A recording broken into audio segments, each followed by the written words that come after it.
सलाम पाकिस्तान, हमीद नकीबी आपकी खिदमत में हाजिर है। खामोश समुंदर, नीला आसमान, ठंडी हवाएं, सब कुछ मामूल के मुताबिक लगता है, लेकिन कोई नहीं जानता कि इन लहरों के नीचे वक्त एक तूफ़ान को जन्म दे रहा है। एक ऐसा तूफ़ान जो न सिर्फ कराची बल्कि भारत के कई शहरों को अपनी लपेट में ले सकता है।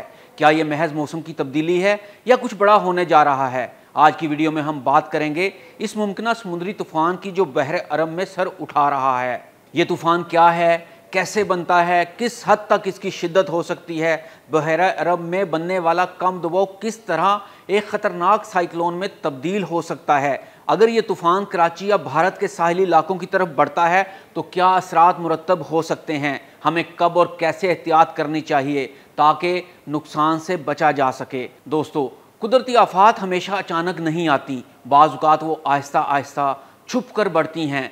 जैसे बहरा अरब के पानियों में इस वक्त लो प्रेशर एरिया बन रहा है। ये कम दबाव दरअसल एक इंतबाह है कि कुछ गैर मामूली होने वाला है। जब समुद्र में किसी मुकाम पर हवा का दबाव कम होने लगता है तो वो इलाके ख़तरनाक बन जाते हैं। गर्म हवा ऊपर उठती है, बादल बनते हैं और फिर वही बादल एक डिप्रेशन यानी तूफ़ानी मरकज़ में तब्दील हो जाते हैं। महकमा मौसमियात के मुताबिक 23 मई से 25 मई के दरमियान ये कम दबाव डीप डिप्रेशन और मुमकिन तौर पर एक मुकम्मल साइक्लोन बन सकता है।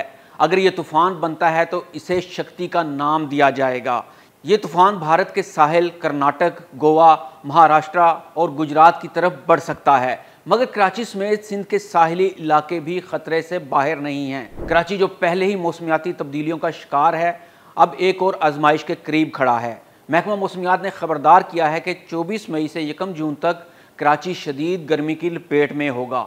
समुद्री हवाएं बंद हो सकती हैं, दर्जा हरारत 42 डिग्री सेंटीग्रेड तक जा सकता है और अगर तूफ़ान रुख मोड़ता है तो बारिश, आंधी और सैलाब की सूरत हाल भी बन सकती है।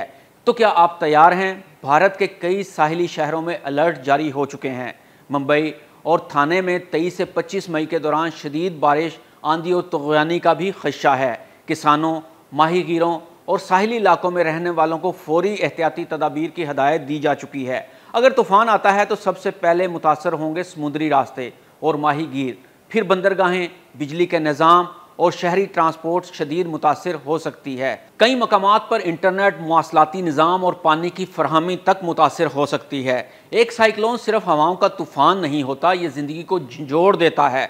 अब सवाल ये है कि क्या हम बेबसी से बैठे रहें? नहीं, हमें चाहिए कि हम वक्त पर एहतियात करें।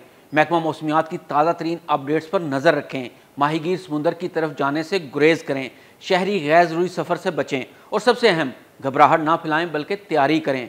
कुदरत हमें हमेशा इशारा देती है, लेकिन हम इन इशारों को कितनी संजीदगी से लेते हैं ये हम पर मुनहसर है। बहरा अरब के नीले पानी आज खामोश ज़रूर हैं, लेकिन वो खामोशी तूफ़ान से पहले की है। तो क्या आप तैयार हैं? वीडियो को लाइक करें, दोस्तों के साथ शेयर करें और कमेंट्स में बताएं क्या आपने कभी साइक्लोन का सामना किया है। और हाँ, सब्सक्राइब करना ना भूलें ताकि आपको हर अपडेट बर वक्त मिले। हमीद नकीबी को इजाज़त दीजिए। अल्लाह हाफिज़।